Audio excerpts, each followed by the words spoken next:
Cārvāka, originally known as Lokāyata and Bṛhaspatya, is the ancient school of Indian materialism. Charvaka holds direct perception, empiricism, and conditional inference as proper sources of knowledge, embraces philosophical skepticism and rejects Vedas, Vedic ritualism and supernaturalism. Ahita is credited as the forerunner of the Charvakas, while Bṛhaspatya is usually referred to as the founder of Cārvāka or Lokayata philosophy. Much of the primary literature of Charvaka, the Bṛhaspatya Sutras, are missing or lost. Its teachings have been compiled from historic secondary literature such as those found in the Shastras, Sutras and the Indian epic poetry, as well as in the dialogues of Gautama Buddha and from Jain literature. One of the widely studied principles of Charvaka philosophy was its rejection of inference as a means to establish valid, universal knowledge, and metaphysical truths. In other words, the Charvaka epistemology states that whenever one infers a truth from a set of observations or truths, one must acknowledge doubt. Inferred knowledge is conditional. Cārvāka is categorized as a heterodox school of Indian philosophy. It is considered an example of atheistic schools in the Hindu tradition. Etymology and meaning. The etymology of Charvaka is uncertain. Some believe it to mean agreeable speech, or pejoratively, sweet-tongued. Others contend that it derives from the root charv, meaning to eat, possibly alluding to the philosophy's hedonistic precepts of eat, drink, and be merry. Yet another theory believes it to be eponymous in origin, with the founder of the school being Charvaka, a disciple of Bṛhaspatya. Bhattacharya notes that the word Charvaka is of irregular construction, as kara as an adjective means agreeable, pleasant, but as a noun is another name of Bṛhaspatya, and both derivations are plausible. As Lokayata, according to Chattopadhyaya, the traditional name of Charvaka is Lokayata. It was called Lokayata because it was prevalent among the people, and meant the world outlook of the people. The dictionary meaning of Lokayata signifies directed towards, aiming at the world, worldly. In early to mid-20th century literature, the etymology of Lokayata has been given different interpretations,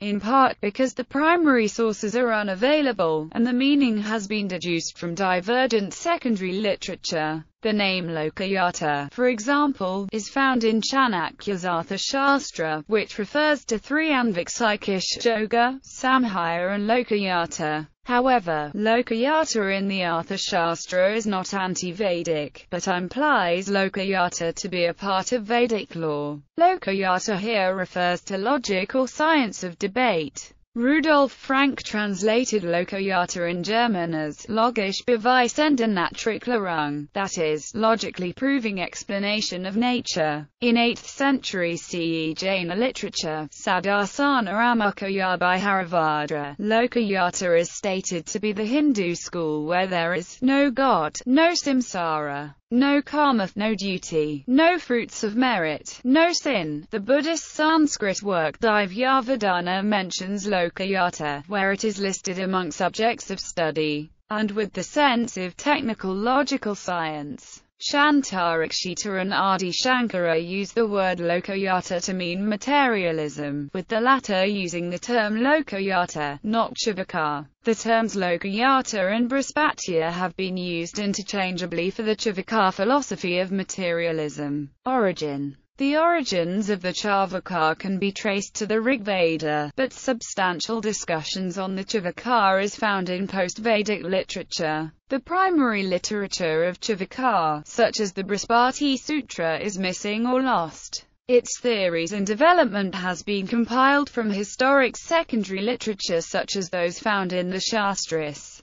Sutras and the epics of Hinduism, as well as from the dialogues of Gautama Buddha and Jain literature. Substantial discussions about the Charvaka doctrines are only found in texts after 600 BCE. Bhattacharya posits that Charvaka may have been one of several atheistic, materialist schools that existed in ancient India, though there is evidence of its development in Vedic era. Charvaka emerged as an alternative to the Astika schools as well as a philosophical predecessor to subsequent or contemporaneous Nastika philosophies, such as Attribution, Jainism and Buddhism in the classical period of Indian philosophy. The earliest documented Charvaka scholar in India is Hedonism and Pleasure. Although materialist schools existed before Charvaka, it was the only school which systematized materialist philosophy by setting them down in the form of aphorisms in the 6th century BC. There was a base text, a collection sutras or aphorisms, and several commentaries were written to explicate the aphorisms. E.W. Hopkins, in his The Ethics of India, claims that Charvaka philosophy was contemporaneous to Jainism and Buddhism, mentioning the old Cārvāka or materialist of the 6th century BC. Rhys Davids assumes that Lokāyata in California, 500 BC came to mean skepticism in general without yet being organized as a philosophical school. Its methodology of skepticism is included in the Ramayana, Ayodhya-kanda, chapter 108,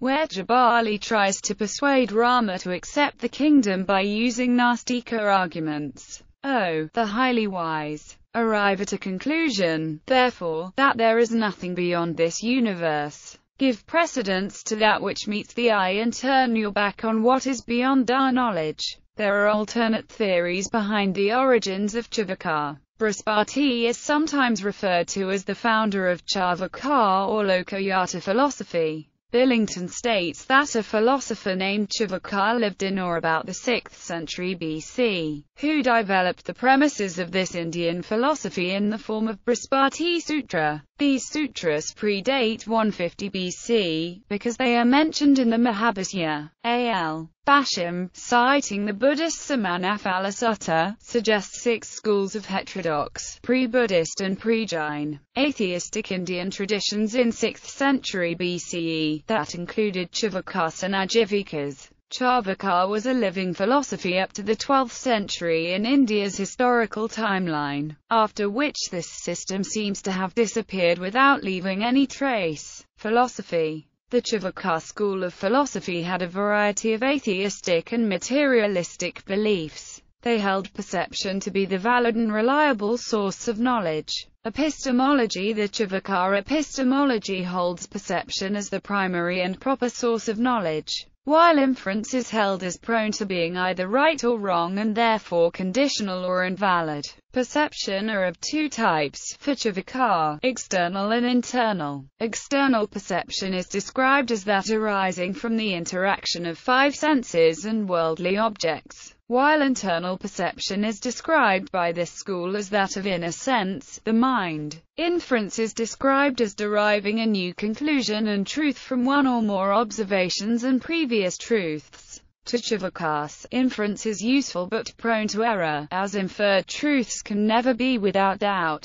Inference is good and helpful, it is the validity of inference that is suspect, sometimes in certain cases and often in others. To the Charvakas there were no reliable means by which the efficacy of inference as a means of knowledge could be established. Cārvāka's epistemological argument can be explained with the example of fire and smoke. Kamal states that when there is smoke, one's tendency may be to leap to the conclusion that it must be caused by fire. While this is often true, it need not be universally true, everywhere or all the times, stated the Cārvāka scholars. Smoke can have other causes. In Charvaka epistemology, as long as the relation between 2 phenomena, or observation and truth, has not been proven as unconditional, it is an uncertain truth. Such methods of reasoning, that is, jumping to conclusions or inference, is prone to flaw in this Indian philosophy.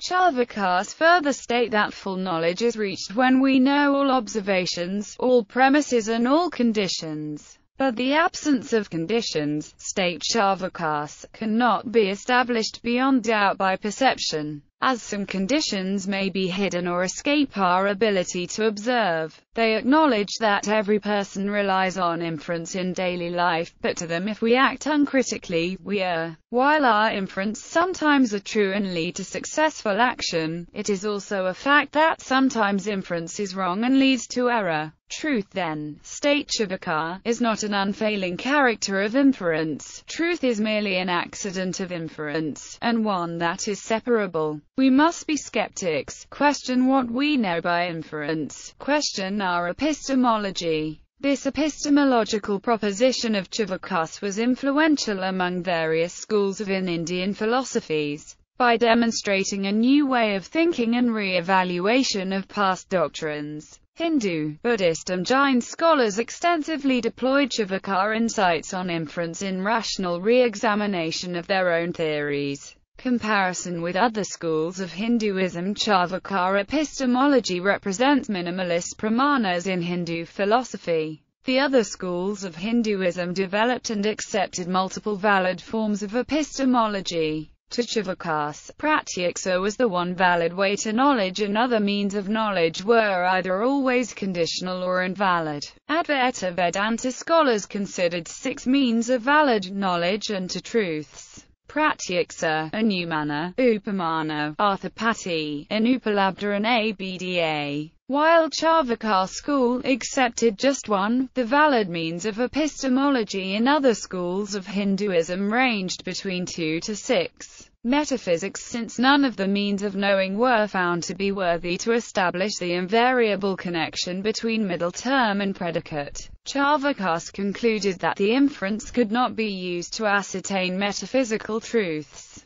Thus, to Charvāka, the step which the mind takes from the knowledge of something to infer the knowledge of something else could be accounted for by its being based on a former perception or by its being in error. Cases where inference was justified by the result were seen only to be mere coincidences. Therefore, Cārvāka denied metaphysical concepts like reincarnation, extracorporeal soul, efficacy of religious rites, other worlds, fate and accumulation of merit or demerit through the performance of certain actions. Cārvāka also rejected the use of supernatural causes to describe natural phenomena. To them, all natural phenomena was produced spontaneously from the inherent nature of things. The fire is hot, the water cold, refreshing cool, the breeze of morn. By whom came this variety? From their own nature was it born. Consciousness and afterlife. Charvāka school of Hinduism did not believe in karma, rebirth or an afterlife. To them, all attributes that represented a person, such as thinness, fatness, etc., resided in the body. The Sarvajadanta Samgraha states the Charvāka position as follows: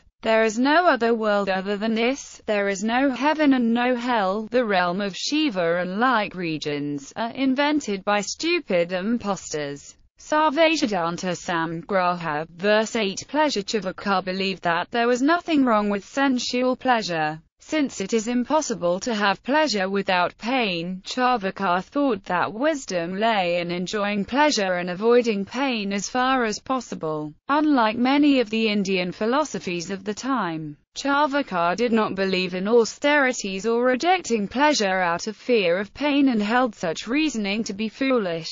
The Sarvajadanta Samgraha states the Charvāka position on pleasure and hedonism as follows: the enjoyment of heaven lies in eating delicious food, keeping company of young women, using fine clothes, perfumes, garlands, sandal paste, while moksha is death, which is cessation of life breath. The wise therefore ought not to take pains on account of moksha. A fool wears himself out by penances and fasts. Chastity and other such ordinances are laid down by clever weaklings. Sarvajadanta Samgraha, verses 9 to 12. Religion. Cārvāka rejected many of the standard religious conceptions of Hindus, Buddhists and Jains, such as afterlife, reincarnation, samsara, karma and religious rites. They were critical of the Vedas, as well as Buddhist scriptures. The Sarvadarsana Graha, with commentaries by Madhvacharya, describes the Charvākas as critical of Vedas, materialists without morals and ethics.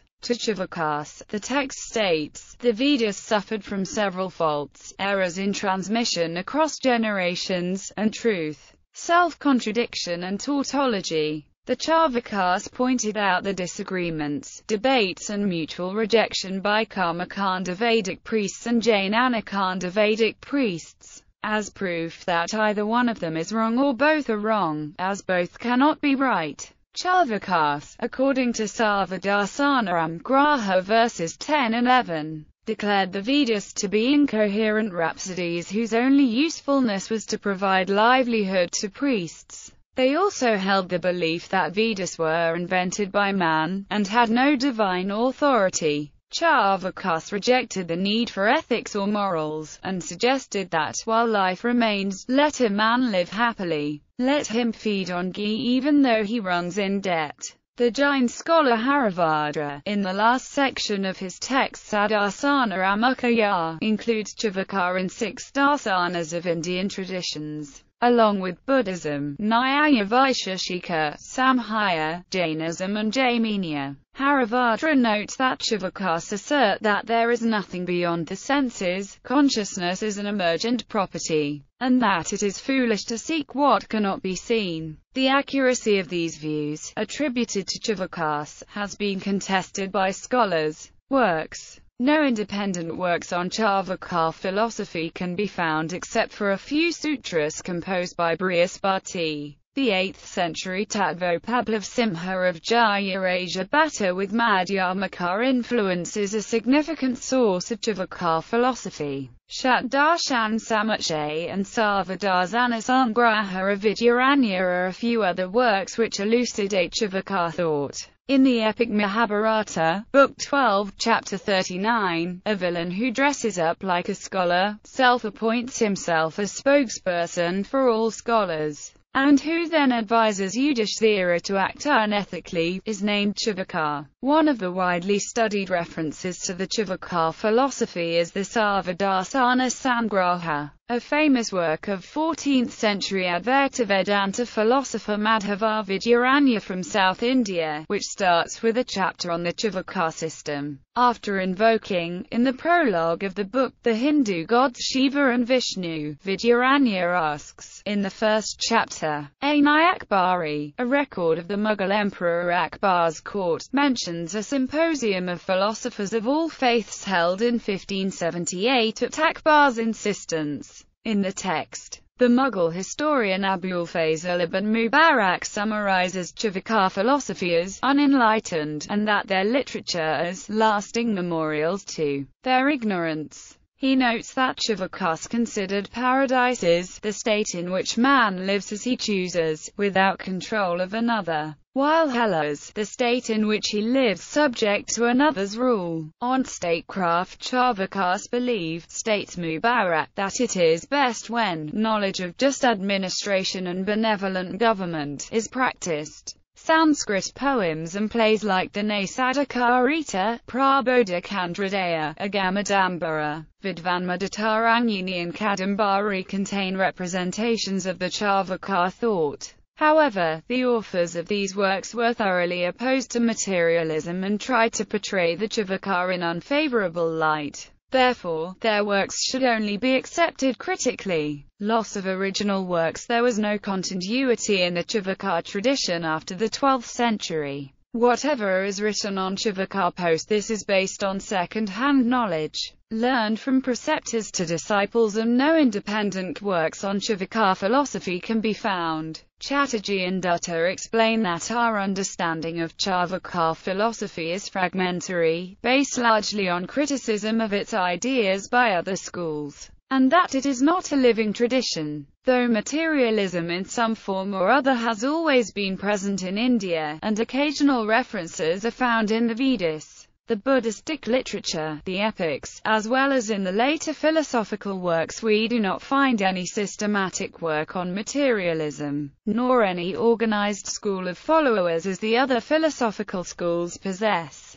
But almost every work of the other schools states, for refutation, the materialistic views. Our knowledge of Indian materialism is chiefly based on these. Controversy on reliability of sources. Bhattacharya states, that the claims against Charvaka of hedonism, lack of any morality and ethics, disregard for spirituality is from texts of competing religious thoughts. Its primary sources, along with commentaries by Charvaka scholars, is missing or lost. This reliance on indirect sources raises the question of reliability and whether there was a bias and exaggeration in representing the views of Charvaka. Bhattacharya points out that multiple manuscripts are inconsistent, with key passages alleging hedonism and immorality missing in many manuscripts of the same text. The Skalita Pramathana Yukti Hita Siddhi by Aryadeva, in a manuscript found in Tibet, discusses the Charvaka philosophy, but attributes of theistic claim to Charvaka, that happiness in this life, and the only life, can be attained by worshipping gods and defeating demons.